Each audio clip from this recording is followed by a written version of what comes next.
We all knew that the moment Riot revealed something bad regarding skins, the community would go wild. Yep. But what we didn't know is that League's community would be able to accomplish something incredible. What's this? They would unite under a single goal. And that is something we're going to talk about today. So, we all know that Riot is on a bit of a streak when it comes to figuring out just how far can they get with their monetization. You thought the $200 skin was a lot? Well, what about the $500 one? The expensive legendary and ultimate skins for a while. Sometimes we get ultimate skins with the features of just a legendary skin. But those were something we laughed at, and that's kinda it. Then Riot pushed for the new era of prestige skins for Mythic Essence, which usually went for roughly about $100. Those started to grind some nerve. See, like, this is like, why can't we just get more like, I just want characters like this. Is badass. Like, let's get more of this. Then Riot tried to introduce some gacha mechanics, which here we go. essentially meant we got new skins for $200, and those were quite successful. They were. Which is why Riot pushed for more of those. Yeah, no shit. That's the point people often overlook.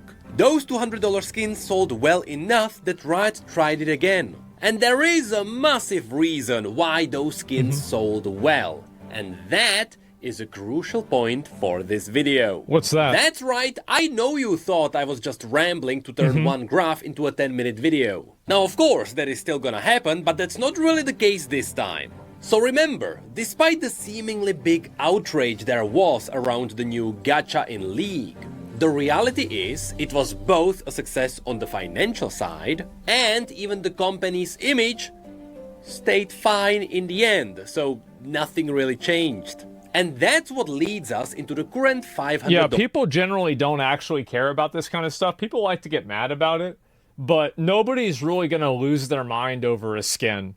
How do I know that? Because in World of Warcraft, people didn't lose their mind over it back in 2008. So now, of course it's a free game. Yeah, it's a free game. People just not going to give a shit about it. I don't care about skins. Yeah, exactly.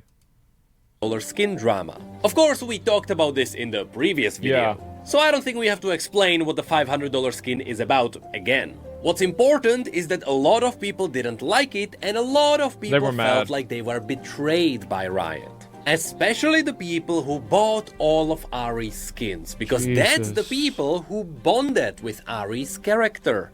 I'm gonna be honest, I think that's weird. I think that's weird. And it's like down bad. Yeah, she's really hot, but like, it's a cartoon. And like, if somebody, like, again, it's just, it's simp shit, man. It's simp. Because who wouldn't bond over the lore of sucking the living souls out of your lovers in the middle of the love act because you have a massive hunger for human essence? The lore is actually really cool, I swear. Anyway, if there is one place on the internet where they felt like they just really had to act, of course, it was the Ahri mains. Yeah, of course. And so, their community assembled. From the first moment the skin was revealed and the pricing was announced, the Ahri mains started thinking about their next move. And so, 18 days ago, the best way to rebel is to boycott Ahri herself. I think it's atrocious to try this pricing a skin bundle that costs half of my paycheck for an entire month. I say let's protest in a way that forces Riot to the negotiating table. All we need to do is ban Ahri every single game. The whales will never get to enjoy the skin if they cannot play the champion. And then Riot will be forced to lower prices. This, by the way, this is funny. I don't think it'll work, but it is really funny. Similar strategies worked for Rise. Let's work to get Ahri ban rate to 100%. Yep, See, maybe it will. This was a ridiculous idea on paper. It would need some ridiculous commitment for it to work. It was crazy. Just crazy enough for it to work. And the community agreed. That's actually genius. Share to hashtag #PerkBanAhri in all related content platforms. Good idea.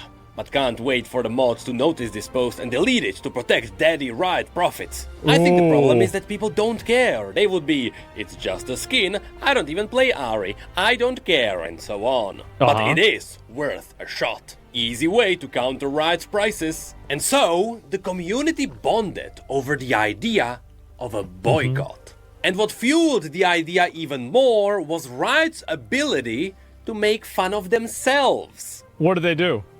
Even though this time they did not do it in the most ethical of ways. Wait till the Demon King hears about these prices.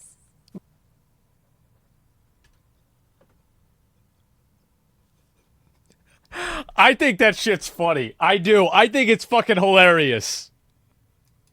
By the way, it seems like Riot That's removed good. his voice lines from the game now. And what's awesome is that it wasn't just the Ahri mains who suffered. All the mains felt the pain, and so, like a cavalry, one by one, they all arrived to lend their helping hand. Even the Seraphine mains. Dear Ahri players, us Seraphine players are fighting with you! Oh my It was God. already mentioned, probably from Sera mains, but we've...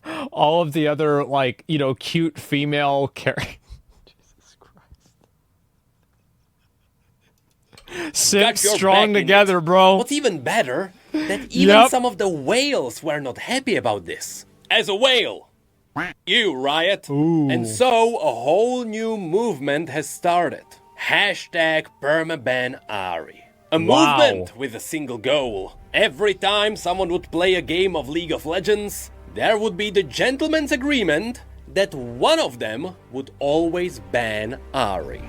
That way, those who had the audacity to buy that atrocity would never have a chance to play that skin. Oh my Unless they God. played quick play where there are no bans. But we don't talk about that. Yeah. It was a movement with valiant effort. A movement that was met with equal courage. A movement that got about 500 interactions last week. Wow. So hashtag permaban Ahri was worthless.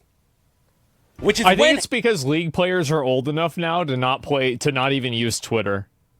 Yeah, that's probably the main reason.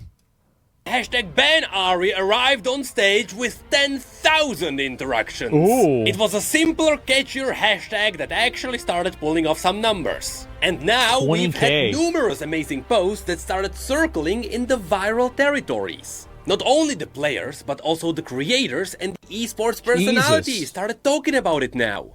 And suddenly, the entire movement started getting some traction. Oh, I bet. Which was even further boosted on the 12th of June, the day the skin was released. And from that point on, only one thing mattered: the results.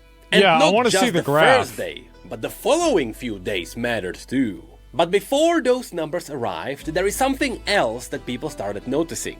You see, on the 12th of June, besides just the Ahri skin, Riot also officially released the Hall of Legends Battle Pass. Oh. The first ever pass that wasn't tied to a skin line or a skin-based event, but rather it was purely based on esports, and specifically it was based on Faker. And from the very Sure. first moments, it was obvious that this pass would be a really good deal compared to what we are normally getting. Within the guess I have context no of idea. all the other passes, it looks really good. Mm-hmm. And on the day this released, most people agreed that remains to be true. So now, among all the chaos, you had this one bright light. This pass is actually really well put together. It has a Maybe. whole presentation with immersive elements and animations, and every 5 levels or so you get a bonus video that shows you an iconic moment from Faker's history. That's kinda It cool. really feels like you Yeah. are in a museum dedicated to Faker. Sure. Which also That's weirdly nice. makes you feel like you are part of a Faker worshipping cult. Anyway, the point is, the Yeah, pass or like is he actually died or really something, good. you know? And Yeah, the true. funny thing about that is that Riot is using embedded YouTube videos in the client to show you those historic moments. Right. So if you find the link to those unlisted videos, You can you see can how many just people are watch the watching them. final thank you from Faker for finishing the pass. Yeah, I feel special now. Oh, so as you wow. can see, not everything was horrible this event. That's nice. And so there was the risk that since this was good, it could put a dent in the boycott. Yeah. But now, it's been 3 days, which is still Okay. not that long. I would say to get some good numbers, we would need at least 1 full week to see if the boycotts do anything. Sure. But already, with only 3 days behind us, we got some really interesting data, which actually might be revealing what's happening in the background the entire time. And so, has Riot felt the difference? Was there enough active players that would You know what I would do if I was Riot and this was happening? I would just try to speedrun adding the next $500 skin so they can't ban both of them. That's what I would do. Yeah, just add, yeah. But like, there's 3 bans? Sure. But like, are they going to waste 2 bans on these? Right? Because you can ban 1, but yeah, you can ban up to 5. Okay, so I guess you need 6 $500 skins. There you go. 10 bans total. Okay, so you need 11 $500 skins. Problem solved. alter the course of League of Legends. Or at least to send Riot a message. Was there enough players to ban Ahri every game? Well, for context, before the skin dropped, the ban rate for Ahri was about 8%. Okay. Now, keep in mind that this game already has about 160 champions. That's a lot. And every game you get about 10 bans. So even 10% is quite high if you average everyone out. So, how much did the community affect this?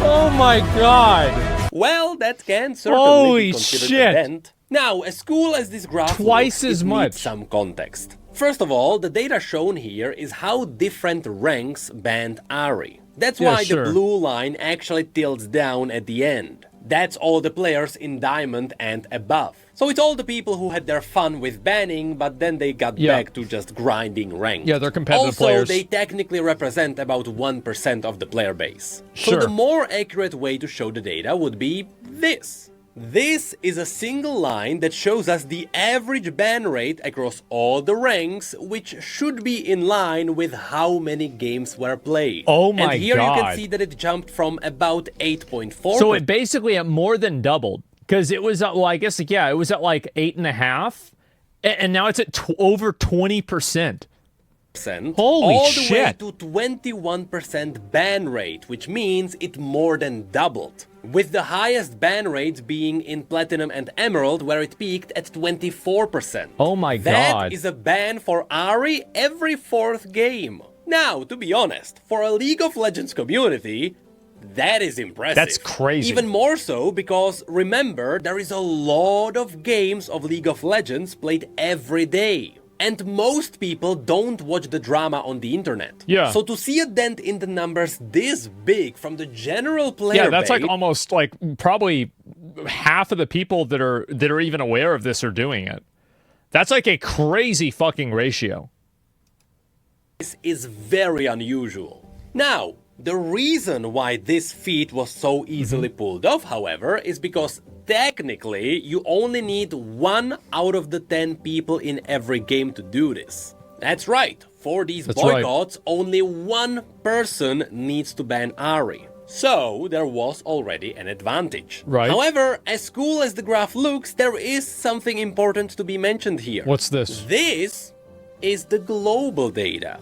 Of course, different regions would participate in different ways. For example, EU West is holding the line. Here in Europe, the ban rate is about 35%, Yeah. which is insane. Of course, NA also likes to complain about everything, so they too are at 32%. Jesus. So overall, the West is standing together in this boycott. Yeah, I think that Western audiences are much more negative about different like pay to win stuff versus like Eastern audiences. And like anything that is like monetization Like Western audiences are like way, way, way more sensitive to it than like Korea or China, it seems. Asia doesn't give a fuck. Well, yeah, and I think also like some of them over there even see it as a status symbol. It's like, oh yeah, you can afford this, or like it's like a good thing that you can do that. But of course, when you look at this skin, Yeah. while it is being sold everywhere, it's not really aiming at the global audience. Yeah, sure. It's not really the West specifically this skin is targeting, is it? I mean, we're talking about Faker It's Korean, with an right? esports event that Yeah. is rooted around Korea, with Yeah. League of Legends esports being by far the biggest in Korea, with some of Riot's largest income also coming from the East. As in, it might not even be comparable. I mean, why do you think we keep getting the Lunar Revel skins and Spirit Blossom, and we have all the other Eastern-themed skins that just keep coming back? It must just be a big coincidence, guys. I wonder why. They are doing well. That's why they keep coming Yeah. back. And that's because the East likes to pay for their games a They do. lot more than the West. They sure That do. is simply a fact about the gaming industry. And Yep. so the question now is, how did all of this look on the other side of the world? Oh. What do they think about this skin? I'm actually really curious about this. Well, Vietnam, Thailand, and even Japan are all united. They are Wow. all soaring around the 20 to 30% ban rate. Holy which is shit. great, but those can hardly be called the bigger audiences. Yeah, yeah. At least, What about not Korea and compared China? to Korea, where hardly anything happened. See, Ahri was roughly at a 5% ban rate before the skin launched. And then when it did, she jumped to impressive 9%. Which Wow. means that some people joined the boycott, But but for most the people most didn't. part, Yeah. it seems like their player base doesn't really care. I mean, No, Ahri I don't know why they do that, by the way. I don't understand their culture. I don't get it. It seems really weird. It's like, why would you want to be why would you want to be a shit eater? Why would you do this? But I think that like they don't see it the same way that we do. It's like status, but like it's so weird to me because like having $500 isn't that big of a deal. Like this is maybe impressive if you're 12, right? You have $500, like, but I don't know. It's like you have $500. It's really not that much money. It's crazy. Like, it's a flex, but like on who? Like little kids? Like I don't know. had higher ban rate weeks before we even learned about the existence of this skin. Yeah. So it seems like bad balancing matters a lot more than bad pricing over there. Which also Clearly. means, yeah, this skin might do well. Because the audience, this skin Oh, is 100%. Like, and also like they don't have does he have the data from China? It seems like he doesn't. Like China, like think about how many people are in China. There's way more people in China, right? So like, yeah, think about it from that perspective. directly targeting is fine with it. Or at least that seems to be the case according to these numbers. I don't actually see into the Korean social media, so if anyone does, Yeah. let me know what it looks like over there. Anyway, I know a couple of people. there you have it. Yeah. That's really why the situation is so bittersweet. In the West, the community clearly managed to send a message. People really think this kind of pricing is extremely aggressive.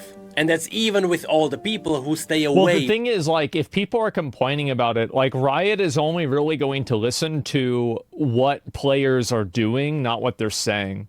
So, like, it doesn't matter, like, it doesn't matter, like, what I think or what he says or anything like that. If the skin comes out and it makes, like, $30 million, they're going to do another one because, like, they know that this can't go on forever. And if they keep releasing more skins like this, eventually players will be fatigued by boycotting and they will just give up. That's what's going to happen. And I don't know if that will happen. We'll see. I mean, I feel like that's happened with like every single game. I hope that that's wrong. You think that's wrong? Why is it wrong? I bought the skin. What does that have to do with it? With Vanguard, some uninstalled anyway. Yeah, exactly. It's fun to play with. Okay, then play it. Like, I don't want to. Like, I'm just gonna time this guy. It's annoying. But anyway, I think next guns will be $200. What I'm saying is, like, if you just keep adding in more and more characters that have these big skins, eventually people will be fatigued from it and they will just let it happen. That's what happened with WoW. And I think that's probably what Riot is thinking. From the internet drama. It is still unbelievable such a big portion of the player base took part in these boycotts. It is honestly quite amazing to see. But unfortunately, the skin is still bound to do well. Yeah, it is. Which means all of this will come back again next year. Yes. At the end of the day, as I mentioned in the last video when we talked about this, try to look at the brighter side of this, because that's all we can really do. I mean, it is just a skin. And thankfully, it is not ruining the gameplay. And if you feel like it does for you, just keep in mind that all the people who bought this skin are probably getting bullied in-game. But more on that. Well, it's more than that. It's that the people that are buying the skin are doing it because they have the money. And also, I thought it was really funny that, remember that guy that was like on that third-party Riot Points website, and he was like an admin for it? And he said like 20% of the people that were buying the Riot Points for this skin were having to do it on a payment plan because they didn't have the money to do it. I think that it's always like really easy for people to see like, oh yeah, it's just oil princes and like trust fund kids that are buying this. But the actual truth is that I think a lot of the people that are buying it are people that are just completely irresponsible with their money. Layaway for skins. Yeah, the hell? I'm serious, guys. With Riot revealing that League of Legends is getting a Vampire Survivor based game mode, it seems like the money they get is not actually going towards new mansions. League is building new things for the free-to-play audiences. And when Riot drops one of these bigger pieces of drama, all the stakes are always on the next thing. Will it be good enough for people to forget the bad thing? Or will the company's reputation take a hit? The reputation does take a hit whenever something like this happens, but it's hard to realize, like, so this is like Blizzard. Like, Blizzard's reputation took a hit every single time they did something like this, but it wasn't really measurable or understandable until, like, 5 years later or 7 or 8 years later. Because it's something that, like, it builds up over time, and then after you take enough reputation hits, it's like Sunder Armor, right? Or like another debuff on a raid boss, where like once you have enough debuffs, then it matters, but before then it doesn't. Yeah, it's a long-term thing. Except WoW isn't a free game, it's not comparable. Well, it is comparable because of the way the players feel.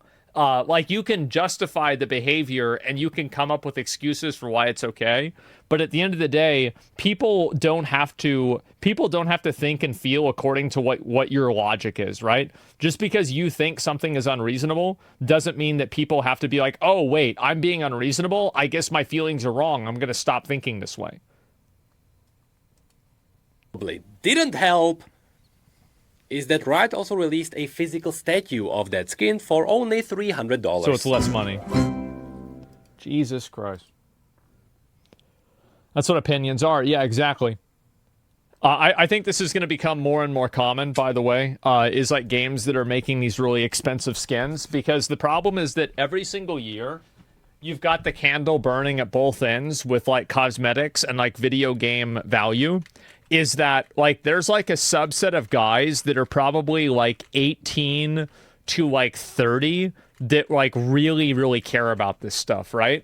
But the problem is that outside of that subset, like in terms of like the 40-year-old gamers and also the underage gamers, right? 14-year-old gamers, they've grown up with microtransactions. They've never had any world where they didn't have microtransactions. So whenever they see something like this is normal to them. So it's become normalized. And the people that are inside of our age group that grew up without it and understand the value of not having it and not having these like, you know, very highly priced things, they're, you know, they're becoming smaller, right? Because like every year, obviously people die, but it's more than that. Like I have a lot of friends that they don't play video games as much anymore because they have a real job, right? Like they have a family, they have a kid now. And so like they put like maybe 2 hours onto video games like a week, maybe, right? They barely have any time to play games. So those people are just moving out of the gaming ecosystem. And the people that are older also now have the money to pay to win. And so they're okay with the games being pay to win because now they can take advantage of it. So you have those older people that are able to do it. And then you have younger people that have been conditioned into accepting it. So you have like that middle group of people that are around our age. And it's getting smaller and smaller every year. And that's why you're seeing more and more of this stuff happening. That's me? Yeah, exactly. New markets are always great until they're not. Yeah. Pay to win is the new normal, sadly. But it's a skin. It's not pay to win. I think that you're right that I'm using them interchangeably, and that's kind of inaccurate.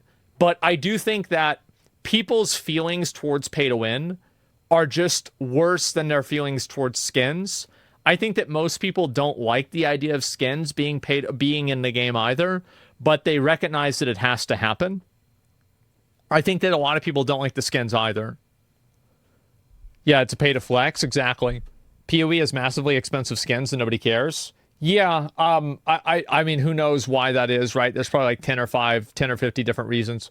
But the point is that I think that like this is just what's going to happen because people are used to it now, and this is the new normal. I think you're going to be seeing more games. Like I wouldn't be surprised if Blizzard put like a $100 skin or like a $200 skin into WoW. Because if there is an audience for something and you can make $100 or $200, why wouldn't you do it? Don't give them ideas. There already is? No, there's not. There are skins that have that value, but that value is created through supply and demand, not the actual company. So it's different. Like you think like Spectral Tiger? No, Spectral Tiger's value is created entirely by the community and not by the players. Or sorry, not by the developers. So it's a totally different dynamic. So yeah, I'll give you guys a link to the video. Make sure to give it a like. I actually saw Necrit. I saw him actually whenever I went to Riot. Yeah, I couldn't even believe it because I saw there were a bunch of people there and I was thinking to myself, there's no way. There's no fucking way that like that he's here. But yeah, he was. Oh my God. Yeah, same pants. Yeah, I saw a guy dressed like a homeless person and I was like, wow, is there a mirror? No, never mind. That's just Necrit. And I couldn't believe it.